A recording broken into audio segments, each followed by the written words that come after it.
నమస్తే welcome to mirror TV plus. ప్రస్తుతం మనతో పాటు ఉన్నారు మిరాయి మూవీలో యాక్ట్ చేసినటువంటి మ్యాడీ. రైట్, మ్యాడీ ఇంతకీ ఎవరనుకుంటున్నారో ఒకసారి రివైండ్ చేస్తాను. మ్యాడీ అసలు ఎక్కడి నుంచి వచ్చాడు, తన బ్యాక్గ్రౌండ్ ఏంటి, తను అసలు షార్ట్ ఫిలిమ్స్లో ఏమైనా యాక్ట్ చేశారా అనేది ఒక్కసారి అంతా నెమరు వేద్దాం తనతోనే కూర్చొని.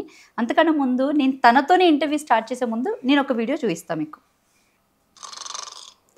ఈ వీడియో బేసిక్గా చాలా షార్ట్, ఇన్స్టాగ్రామ్లో ఎక్కువ వస్తుంటుంది. పర్లేదు.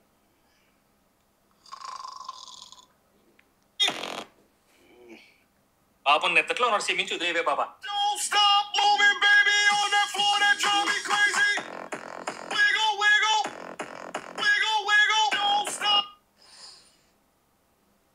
హలో ప్రణతి. ఓ, నేను మీకు తెలుసా? ఇందా చూసుకోలేదు. ఓ, పడుకున్నారా? సరే మరి మీరు పడుకోండి sir. Sorry for the disturbance. మీరు పడుకోండి. Okay, bye.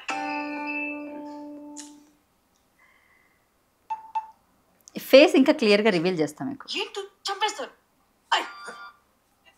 చెప్పండి సార్, మీ టైం టేబుల్ ఇవ్వండి, టైంకి కాల్ చేస్తూ ఉంటాము.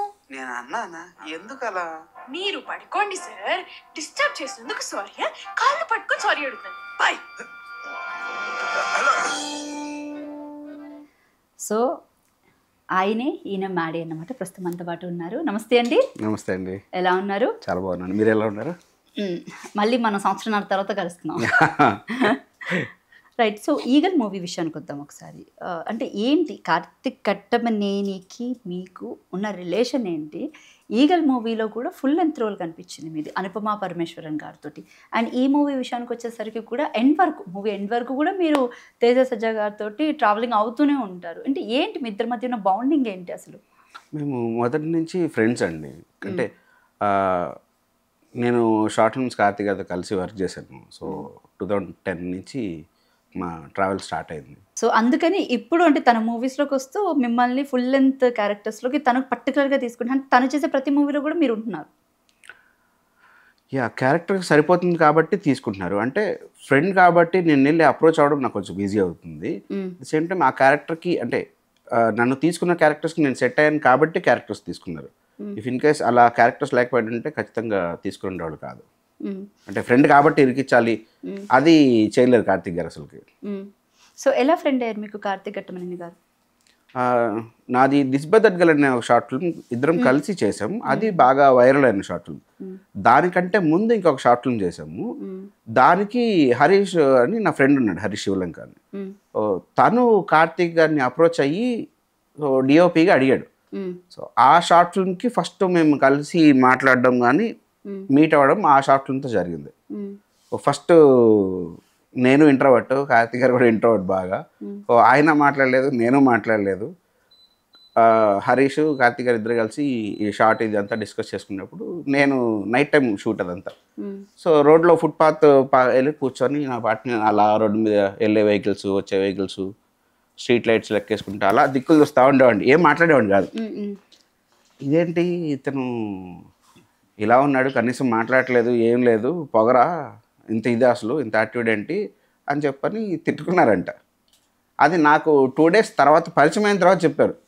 ఓహో నువ్వు మా బ్యాచేనా, ఇంట్రోవర్టా, అందుకని సైలెంట్గా నువ్వు కూర్చున్నావు నేను కూర్చున్నాను అని అలా అక్కడి నుంచి కన్వర్జేషన్ స్టార్ట్ అయింది. ఇంకా ట్రావెల్ అక్కడి నుంచి దిస్ బై దట్ గర్ల్ అలా కంటిన్యూ అవుతూ ఉంది. యాక్చువల్లీ మన ఇద్దరం బేసిక్గా అంటే ప్రొఫెషనల్గానే పర్సనల్గా కూడా friends. So to be honest చెప్పాలంటే I know you from since last back 10 years, right? So ఆ 10 years బ్యాక్ నుంచి I know your struggles. Editor దగ్గర నుంచి కెరియర్ స్టార్ట్ చేసి షార్ట్ ఫిలిమ్స్ చేసుకుంటూ సో మూవీస్లో ఐ నో అంటే దీన్ని నిలదొక్కుకోవడం అంత ఈజీ కాదు. సో అండ్ బేసిక్గా మీ ఫాదర్ కూడా యాక్టర్ కదా. ఒక్కసారి అంటే ఎక్కడి నుంచి కెరియర్ స్టార్ట్ చేశారో ప్రేక్షకులకు చెప్తాం.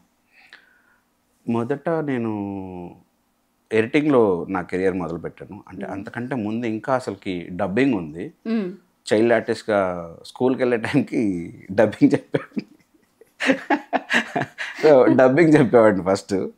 నాన్నగారు డబ్బింగ్ సైడ్ ఉండేవాళ్ళు కాబట్టి. తర్వాత నేను టెక్నికల్ సైడ్ రావాలి అనే ఇంట్రెస్ట్తో విఎఫ్ఎక్స్లోకి వెళ్దాము, అంటే గ్రాఫిక్స్లో నేర్చుకుందాము, అటు వెళ్దాము అనేది ఐడియా ఉండేది. వెళ్ళి కొటేషన్స్ తెచ్చుకున్నాను. చూస్తే ఓకే వీళ్ళు అడిగే బడ్జెట్స్కి మనం ఇప్పుడు అఫోర్డ్ చేయలేము, సరే ఇంకేం చేయొచ్చు అని ఆలోచిస్తే నాన్నగారికి నన్ను డబ్బింగ్ ఇంజనీర్ చేద్దామని ఇంట్రెస్ట్ బాగా. నాన్నగారు డబ్బింగ్ సైడ్ ఉన్నారు కాబట్టి. నాకేమో ఎడిటింగ్ మీదకి వచ్చేసింది అప్పటికే. సరే లేదు నేను ఎడిటింగ్ నేర్చుకుంటాను అంటే ఓకే అని చెప్పి నాన్నగారు తీసుకెళ్ళి నన్ను శబ్దాలయలో జాయిన్ చేయించారు. శబ్దాలయలో నేను జాయిన్ అవ్వడం, ఫస్ట్ అప్రెంటిస్గా శంకర్ దాదా ఎంబీబీఎస్కి వర్క్ చేయడం, అక్కడి నుంచి అట్లా కంటిన్యూస్గా అక్కడే వర్క్ నేర్చుకొని అక్కడే ఆపరేటర్గా మారి, నా గురువులు ఎడిటింగ్లో బాబన్న వీరన్న వీళ్ళిద్దరు నా గురువులు. బుల్రెడ్డి గారు, సో బుల్రెడ్డి గారు అప్పటికి ఎడిటర్ అయినా. సో ఒక ఎడిటర్ పక్కన కూర్చొని వర్క్ నేర్చుకోవడం అదంతా బుల్రెడ్డి గారి దగ్గర జరిగింది. బాబన్న వేనన్న ఇద్దరు శబ్దాలయంలో ఆపరేటర్స్ ఉండేవాళ్ళు. సో వాళ్ళిద్దరే నాకు దగ్గర కూర్చోబెట్టుకొని వర్క్ చూడడానికి అవకాశం ఇచ్చింది, నాకు నేర్పించింది ఫస్ట్ వాళ్ళిద్దరు. సో ఎడిటింగ్లో మెయిన్ మూవీస్కి కూడా మీరు ఆ మధ్యకాలంలో ఎడిట్ చేసినటువంటి అంశాలు కూడా ఉన్నాయి. ఏంటి అంటే మూవీ కొన్ని పెద్ద మూవీస్ కూడా మీరు చాలా వరకు చేశారు. ఏమున్నారు అంటే ఎడిటర్గా చేసినవి అంటారా, అసిస్టెంట్గా చేసినవి అంటారా? ఎడిటర్గా చేసింది బ్రహ్మానంద గారిది జఫా, దానికి ఎడిటర్ని.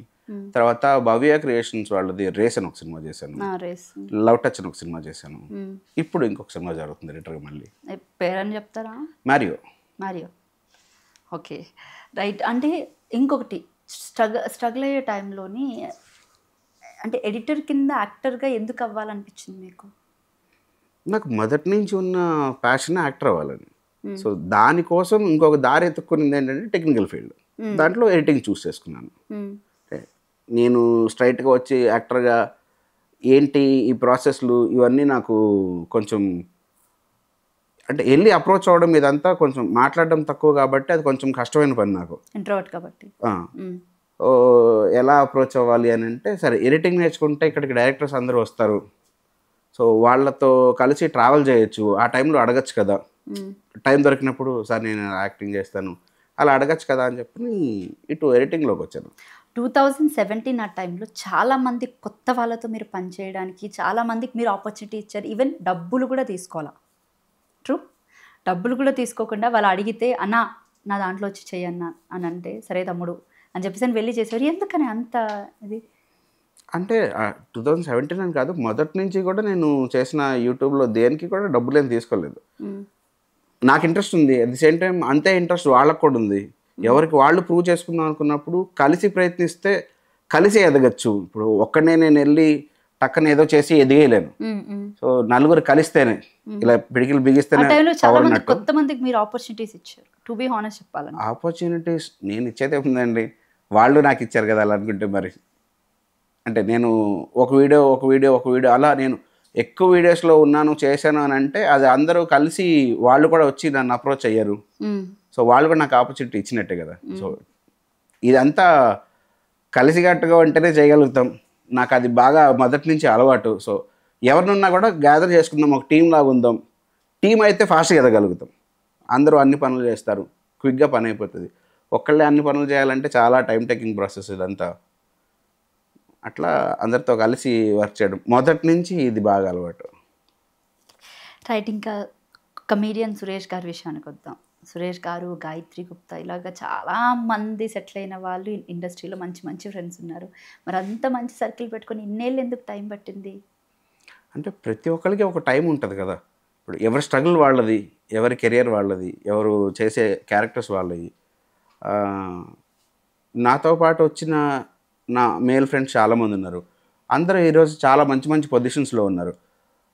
నా తర్వాత వచ్చిన వాళ్ళు కూడా మంచి మంచి పొజిషన్స్లో ఉన్నారు. కానీ ఎవరికి ఏ టైంకి ఏ రోల్ వర్కౌట్ అవుతుంది అనేది మనకు తెలియదు. ఇప్పుడు ఒకళ్ళకి హైట్గా ఉండే క్యారెక్టర్ ఒకటి ఉంది, నా ఫ్రెండ్ వెళ్తే అక్కడ సెట్ అయింది. ఇప్పుడు నేను ఆ క్యారెక్టర్కి వెళ్తే నేను సెట్ అవును, నన్ను ఎలాగో తీసుకోవాలి, ఎందుకంటే ఆ క్యారెక్టర్ ఆ హైట్ కంపల్సరీ కావాలి. ఇప్పుడు నాలాగా షార్ట్గా ఉన్న క్యారెక్టర్కి హైట్గా ఉండే వాళ్ళు అయితే వెళ్తే తీసుకోరు కదా. అలా వాళ్ళ టైంకి వాళ్ళకి సెట్ అయింది, నా టైం ఇప్పుడు దాకా పట్టింది అంతే. సవారీ మూవీలో కూడా మంచి క్యారెక్టర్ పడినట్టుంది మీకు ఆ టైంలో, పెళ్లి కొడుకు కానీ. ఆ అమ్మాయి హైట్ ఏమో అంత నెక్స్ట్ లెవెల్ హైట్లో ఉంటుంది, మీరు చూస్తే ఇంతే ఉంటారు. అంటే సవారీ మూవీ ఆపర్చునిటీ ఎలా వచ్చింది మీకు? సవారీ మూవీ రావడానికి కారణం ఆ సినిమాలో విలన్గా చేసిన శ్రీకాంత్ వల్ల నాకు ఆ సినిమా వచ్చింది. యూట్యూబ్లో నా దిస్ బై దట్ గర్ల్ ఏదైతే వైరల్ అయిన షార్ట్ ఫిల్మ్ ఉందో ఆ షార్ట్ ఫిల్మ్ శ్రీకాంత్ 2011లో చూశారంట. చూసి అమ్మ డోడు భలే ఉన్నాడే, భలే చేస్తున్నాడు అని చెప్పని వాళ్ళు ఫుల్ నవ్వుకొని వాళ్ళ ఫ్రెండ్స్ అందరు షేర్లు వేసుకొని అట్లా జరిగిందంట. సవారీ అనుకున్న టైంకి ఆ క్యారెక్టర్ కోసం పర్టికులర్గా చాలామందిని చూస్తున్నారు, అంటే ఎవరు సెట్ అవుతారు ఏంటి అని చెప్పని. డైరెక్టర్ గారు శ్రీకాంత్ వాళ్ళిద్దరు కూడా ఫ్రెండ్స్.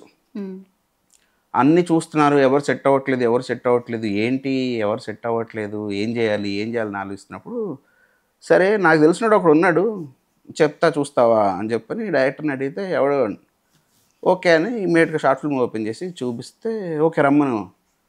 సరే ఓకే అని చెప్పని శ్రీకాంత్కి నాకు అసలు అప్పుడు పరిచయం కూడా లేదు. యూట్యూబ్లో నుంచి పేరు చెక్ చేసుకొని ఫేస్బుక్లోకి వెళ్ళి సెర్చ్ చేసి మెసేజ్ చేశారు.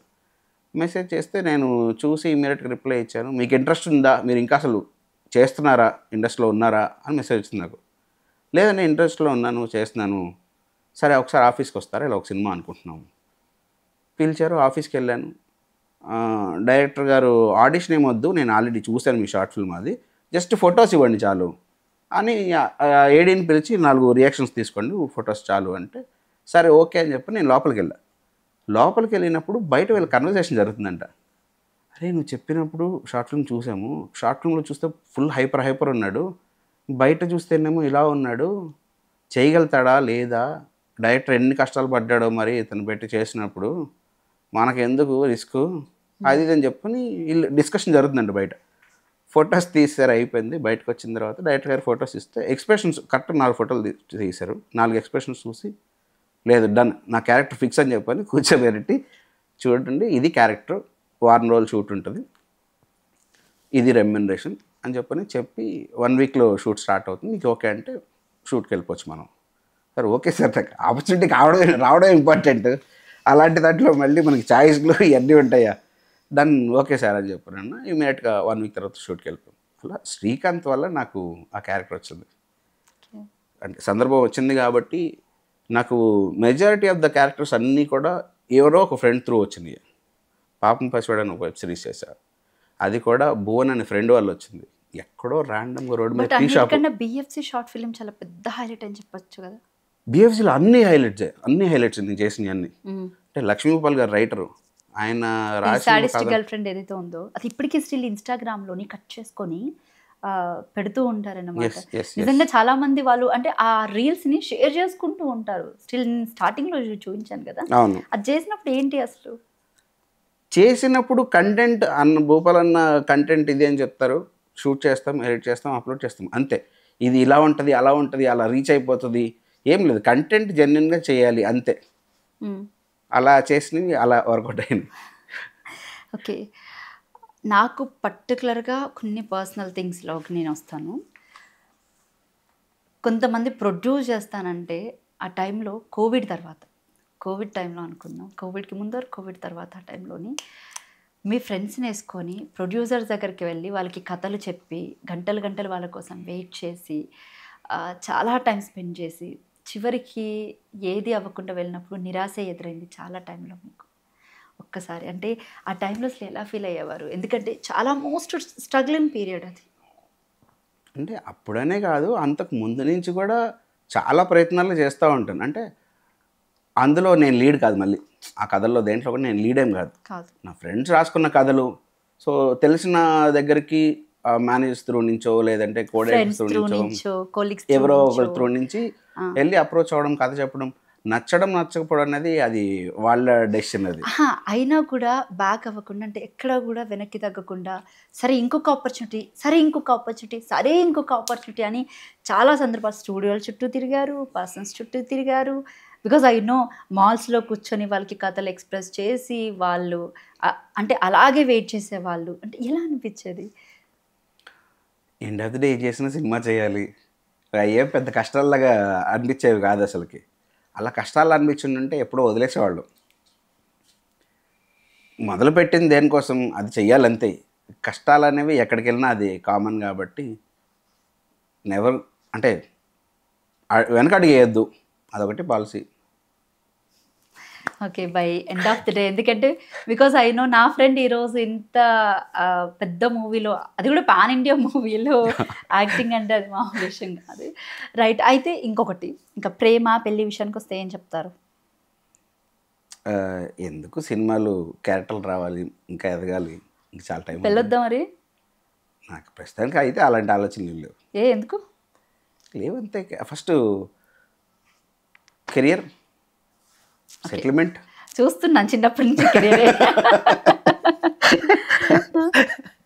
ఓకే, సో ఇంకా మిరాయి మూవీకి వద్దాము. సో మిరాయి మూవీ చేసే టైంలోని ఎక్కువ అంటే గెటప్ సీన్ కన్నా మోస్ట్ రోల్ మీదే ఎక్కువగా ఉంది. ఫ్రమ్ బిగినింగ్ టు ఎండింగ్ వరకు కూడా ఆ ఫైట్ సీన్ ఉంటుంది కదా, స్టార్టింగ్ ఫైట్ సీన్లో గంజా దగ్గర నుంచి డ్రమ్స్ వాయించే దగ్గర నుంచి ఈవెన్ ఎండింగ్లో మిరాయి తీసుకొచ్చి ఆ రామబాణం వేసేదాకా కూడా మీదే ఉంటుంది.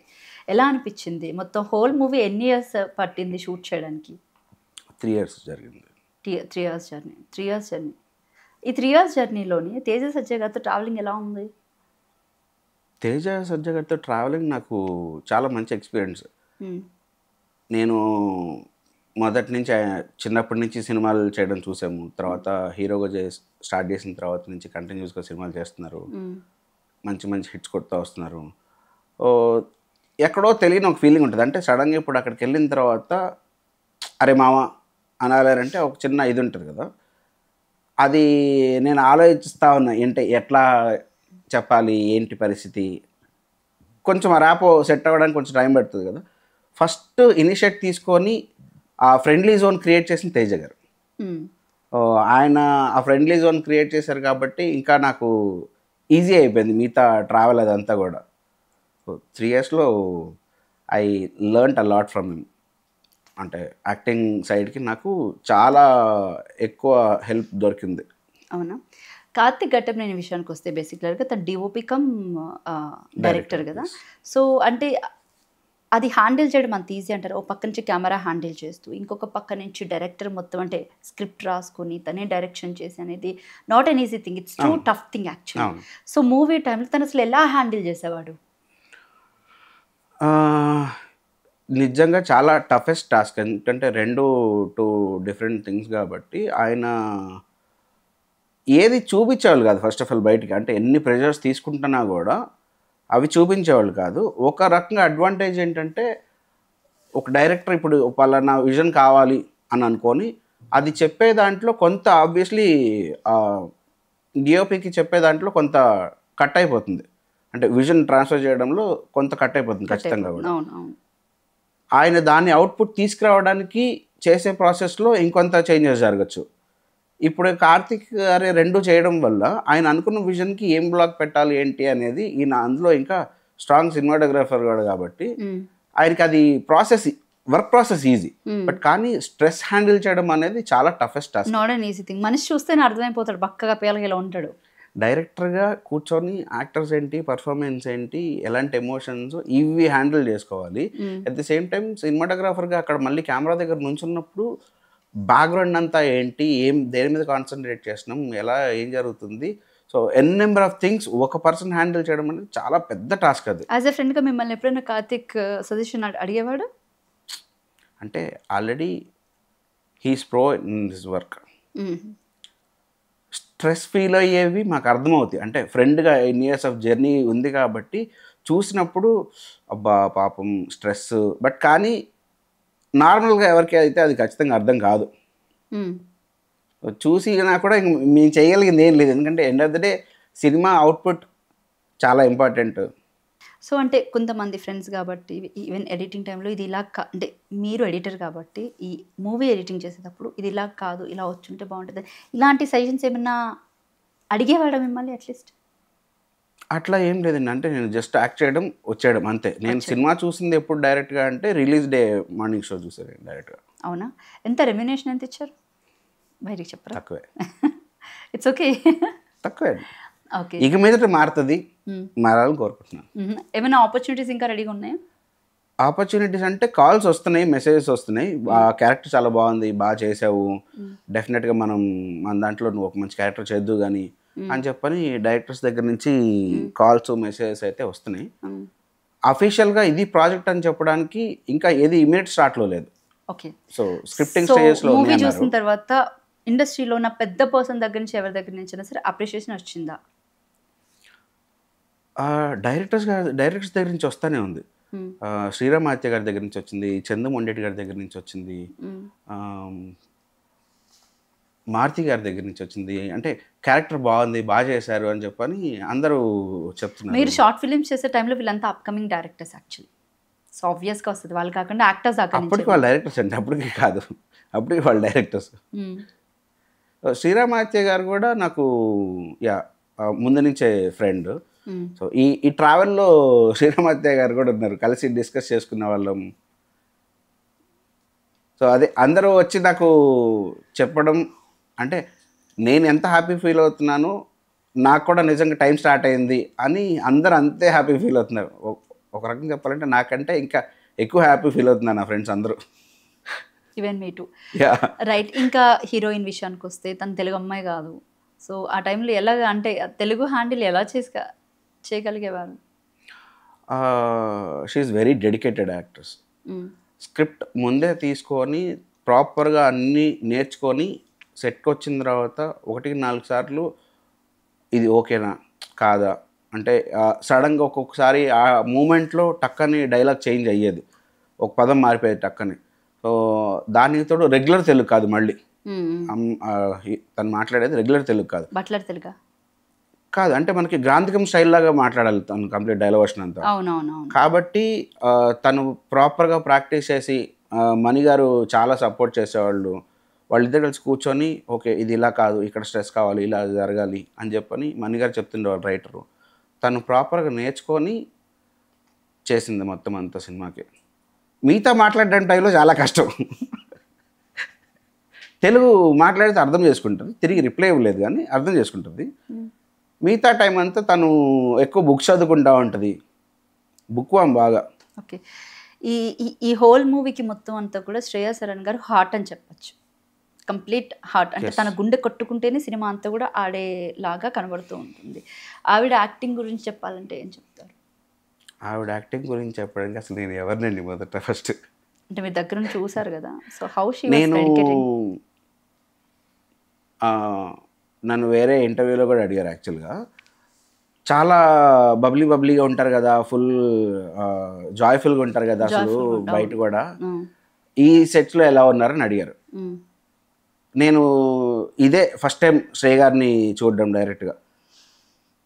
సినిమాలు ఇప్పుడు దాకా ఆవిడ ఎలాంటి పర్ఫామ్ చేశారో ఇవన్నీ చూసాము. ఈ సినిమాలో ఉన్న క్యారెక్టర్ కానీ ఆ సెట్లో ఉన్న విధానం కానీ మెథడ్ యాక్టింగ్ చేశారని చెప్పచ్చు యాక్చువల్గా ఈ సినిమాకి. ఎందుకంటే సెట్లో ఆవిడ ఫన్నీగా అలా కాదు, ప్రాపర్గా ఆ క్యారెక్టర్ ఏంటి ఆ మూడ్లో ఉండేవాళ్ళు కంప్లీట్ సెట్లో అంతా. నిజంగా మీరు అన్నట్టు ఈ శ్రేయ గారి పర్ఫార్మెన్స్ సినిమాని చాలా ఇది చేస్తుంది. హోల్ మూవీలో ఈవిడ హర్ట్ అయితే మంచు మనోజ్ గారు కంప్లీట్గా బాడీ అని చెప్పచ్చు. చేతులు కాళ్ళు ఆడించేది మంచు మనోజ్ గారు, దానికి బాడీ అంతా కలిపితే మన తేజ సజ్జా గారు. ఓకే. సో ఫేస్ వచ్చేసి మన హీరోయిన్ అని అనుకోవచ్చు. సో ఈ హ్యాండ్స్ లెగ్స్ విషయం వచ్చేసరికి ఏం చెప్తారు ఆ మూమెంట్ విషయానికి? అంటే హోల్ మూవీని బాగా హ్యాండిల్ చేశాడు ఆ వ్యక్తి. పక్క నుంచి అంటే బయట ఆడియన్స్ పరంగా చెప్తున్నాను, హీరో తేజ సజ్జా అయినా బట్ ఎక్కువ ఎంకరేజ్మెంట్ వచ్చింది మాత్రం మంచు మనోజ్ గారికి. Manchu Manoj was come back అని చెప్పేసి అని అన్నారు. ఆయన కూడా ఎక్కడ కూడా క్యారెక్టర్లో అంటే తగ్ ఆఫ్ వార్గానే ఇచ్చాడు అనమాట. ఏం చెప్తారు మంచు మనోజ్ గారి గురించి? మనోజ్ అన్నతో నేను ఇంతకుముందు ఎడిటింగ్లో ఉన్నప్పుడు వర్క్ చేశాను. నేను మీకు తెలుసు అనే సినిమాకి నేను అసిస్టెంట్ ఎడిటర్గా నవీన్ గారితో పాటు చేసేవాడిని. ఫస్ట్ టైం మనోజ్ అన్నని సెట్లో చూడ్డం నేను. మనోజ్ అన్న స్టిల్ అప్పుడైతే ఎలా అయితే ఉన్నారో ఇప్పుడు కూడా సేమ్, ఇంకా ఆ చిన్నపిల్లలాగానే ఉన్నారు, అదే జోవియల్నెస్, తన మనస్తత్వం అలాంటిది. ఎస్ క్వైట్ కాంట్రాస్ట్ క్యారెక్టర్. ఇప్పుడు పర్ఫార్మెన్స్కి వచ్చేటప్పటికేమో ఆల్రెడీ ఆయన చూస్తే భయం వేసేలాగా లుక్స్తో సహా అన్నీ ఆయన కంప్లీట్గా చేంజ్ చేసుకొని రియల్ కంబ్యాక్ అసలుకి ఇది. ఇప్పుడు ఆయన అంత స్ట్రాంగ్ కాకపోతే, తేజ గారు అంత చేయకపోతే నిజంగా ఎవరు యాక్సెప్ట్ చేసేవాళ్ళు కాకపోవచ్చేమో. అంత స్ట్రాంగ్ క్యారెక్టర్ కాబట్టే తేజ గారు చేసిన దానికి ఇప్పుడు చూస్తున్న దానికి వచ్చే అప్లాజ్. సో అంటే ఈ మూవీలో ఇద్దరిని కంబ్యాక్ అంటే ఇద్దరు విషయాల్లోకి వస్తే కనుక ఇటు తేజ ఇటు మనోజ్ వీళ్ళిద్దరి మధ్య ఉండే యాక్షన్ సీన్స్ అంటే లాస్ట్లో మాత్రమే వీరిద్దరూ కలుస్తారనమాట. ఆ టైంలో ఏదైనా ఒక చిన్న ఎక్స్పీరియన్స్ మాతో షేర్ చేసుకుంటారా? మూవీలో ఎక్కడ ఎవరు ఎదురు పడరు యాక్చువల్లీ. అవును. He was searching for book and అది ఎక్కడో ఉంటుంది, తినేమో మొత్తం వచ్చేసి అంటే ఆ మిరాయి కోసం తిని వెళ్తూ ఉంటాడు. లాస్ట్ ఆ ట్రైన్ దగ్గర మాత్రం వీళ్ళిద్దరూ ఎదురు పడతాడు. ఆ టైంలో ఏదైనా చిన్న ఎక్స్పీరియన్స్ మీరు మాతో షేర్ చేసుకుంటారా? మేము వావ్ మూమెంట్లో ఉండిపోయాం. ఎందుకంటే మేము షూట్ చేసిన లొకేషన్ కానీ ఎక్కడ లొకేషన్ అసలు అది? శ్రీలంకలో షూట్ చేసాం. అదంతా మొత్తం ఒక బ్రిడ్జ్ పైన జరుగుతుంది. వీళ్ళిద్దరూ ఆ జరిగే ఫైట్లో ఇద్దరికి రోప్స్ ఉంటాయి. కొంచెం ఏమాత్రం అటు ఇటు అయినా కూడా కింద అంత పెద్ద లోయ ఉంది. సో వెరీ డేంజరస్ సిచ్యువేషన్ యాక్చువల్గా లొకేషన్ వైజ్గా చూసుకుంటే.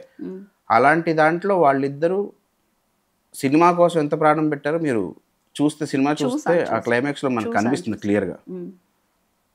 మేము అక్కడి నుంచి కూర్చొని ఆ వావ్ ఫ్యాక్టర్లో ఉండిపోయాం కంప్లీట్గా. 5 మధ్య ఉంటుంది ఆ సీన్ అంతా కూడా. యా, 5 మధ్య ఉంటుంది. సో వావ్ ఫ్యాక్టర్లోనే ఉండిపోయారు అలా. ఓకే, గెటప్ సీను గారి విషయానికి వస్తే మీకు కో యాక్టర్ ఎలా అనిపించేది ఆయనతో వర్క్ చేసినప్పుడు? I'm really so happy. ఎందుకంటే నేను సీను గారితో కలిసి 2012లో యాక్ట్ చేసాం. సీను గారి నాది కూడా చాలా లాంగ్ బ్యాక్ నుంచి ఉన్న ఫ్రెండ్షిప్ అనమాట, కార్తీక్ గారి లాగా. పోరా పోవే అనే సినిమాలో ఇద్దరం కలిసి వర్క్ చేసాం. పోరా పోవే. దాని తర్వాత మళ్ళీ మిరాయిలో కలిసి యాక్ట్ చేయడం. సీను గారిలో కూడా ఇంత చేంజ్ లేదు. అంటే ఆ రోజు మేము కలిసినప్పుడు మా బాండ్ ఎలా అయితే ఉందో, ఇన్ని సంవత్సరాల్లో ఆల్రెడీ బాగా పేరు వచ్చేసి పాపులర్ పర్సన్గా మారిపోయి ఇంత జరిగిన తర్వాత కూడా ఆ రోజు మేము ఎలా అయితే మాట్లాడుకున్నామో, ఆ రోజు ఎలాంటి బాండ్తో అయితే ఉన్నామో, ఈ రోజు కూడా స్టిల్ అలాంటి బాండ్తోనే ఉన్నాం మొత్తం అంతా. మధ్యలో మాకు అంటే మాట్లాడుకోవడం, కలవడం ఇవన్నీ కామన్గానే జరుగుతుంటాయి. సెట్లోకి వచ్చిన తర్వాత ఇప్పుడు ఇన్ని సంవత్సరాల్లో సీను గారు నేర్చుకున్న చాలా టెక్నిక్స్ ఉంటాయి కదా, ఆ టెక్నిక్స్ అవన్నీ నాకు ఇక్కడ సినిమాలో చెప్తా ఉండేవాళ్ళు. ఈ సీన్కి ఓకే ఇలా ఒకసారి ఆలోచించు, ఇప్పుడు నేను ఒక థాట్ ప్రాసెస్లో చూస్తా ఇలా అనుకుంటున్నాను అని సీను గారు దానికి ఇంకో కొత్త యాంగిల్ చెప్పేవాళ్ళు. సో నాకు నేర్చుకోవడానికి ఈ సినిమా ఇంకా ఎక్కువ హెల్ప్ చేసింది. సీను ఈ మూవీలో కూడా యూట్యూబర్స్కి మంచి ఛాన్స్ ఇచ్చినట్టున్నారు. ఇటు ఇన్ఫినిటమ్ అండ్ తమిళ మీడియాకి సంబంధించినటువంటి 2-3 యాక్టర్స్ కూడా మూవీలో కనిపించినటువంటి అంశం కనిపించింది. ఏం చెప్తారు వాళ్ళ గురించి? అంటే కార్తిక్ గారు పర్టికులర్గా యూట్యూబర్స్ని ఎంకరేజ్ చేయడానికి గల రీజన్ ఏంటి? ఇప్పుడు మనం యూట్యూబర్స్ అని డివైడ్ చేసే కంటే ఇప్పుడు వాళ్ళు పర్ఫామ్ చేస్తున్నారు కాబట్టి పర్టికులర్గా క్యారెక్టర్ సూట్ అవుతున్నారు కాబట్టి పిలిచారు, కానీ యూట్యూబ్లో ఉన్నారని పిలవలేదు. వాళ్ళు ఎక్కడున్నా పర్ఫామ్ చేసింది కనెక్ట్ అయితేనే పెట్టుకుంటారు కాబట్టి అట్లా చూసి పిలిచిందే తప్ప యూట్యూబర్ నేమ్ ఉంది అట్లా అసలు కాదు. ఓకే, ఇంకా ఈ మూవీలో సాంగ్ని ఎందుకు తీసేశారు అసలు? ఫస్ట్ అది ప్రమోషన్ సాంగ్ లాగానే అనుకున్నారు. సిచ్యువేషన్ సెట్ అయితే అంటే ప్రాపర్ సిచ్యువేషన్ కుదురుతుంది అనుకుంటే ఉంచుదాం, లేదంటే వద్దు అనుకున్నారు.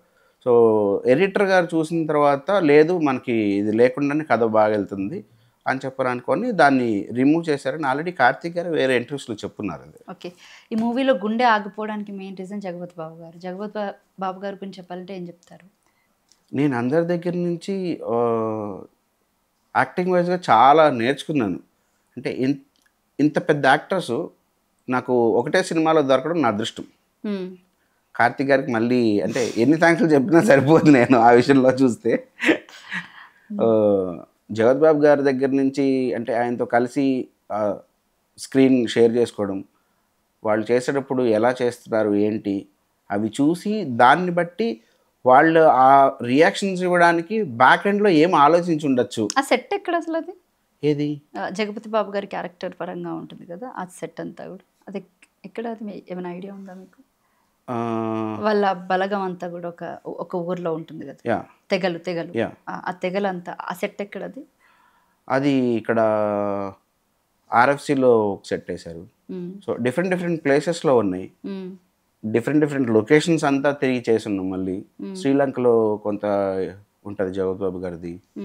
సో డిఫరెంట్ ప్లేసెస్లో ఉన్నాయి.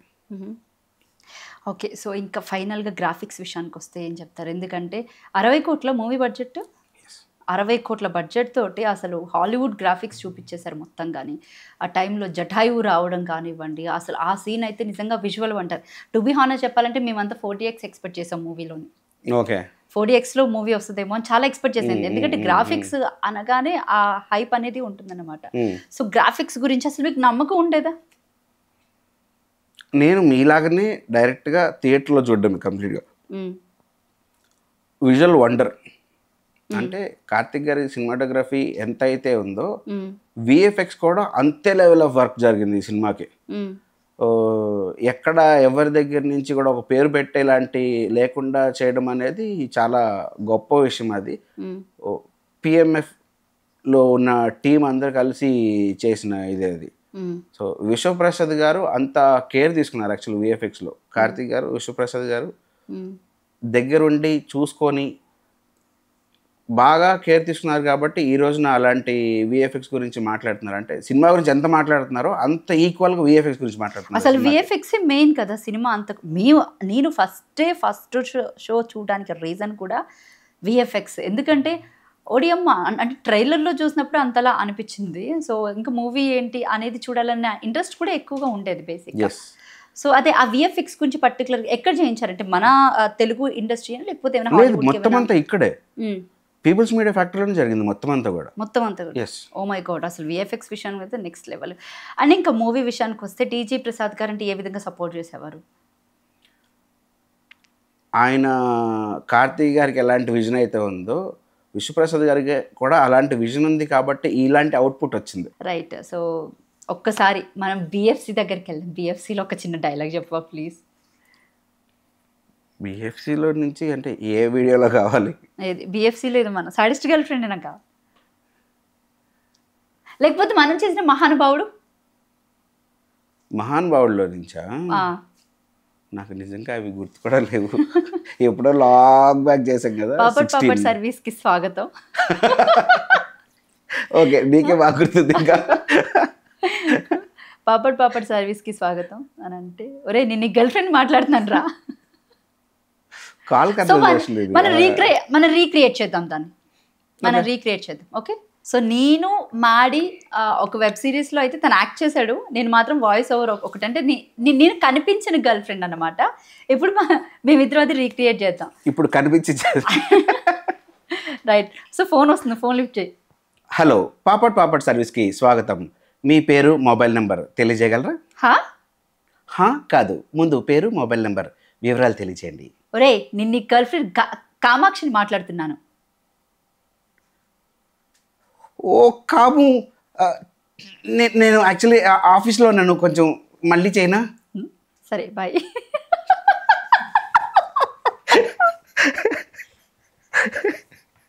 So happy Maddy. మొత్తానికి అయితే ఇంకా ఇలాగే చాలా మంచి మూవీస్ చేయాలని చెప్పేసి నేను కోరుకుంటున్నాను. ఎందుకంటే I always support from my side. నేను ఎప్పటికీ కూడా నేను సపోర్ట్ చేస్తూనే ఉంటాను. And all the best for your career. Thank you so much. And once again, congratulations for Mirai biggest success. Thank you so much. ఇది మిరాయి మూవీ యాక్టర్ మాడి గారితో ప్రత్యేక ఇంటర్వ్యూ. మరొక ఇంటర్వ్యూతో మళ్ళీ కలుద్దాం. Thank you.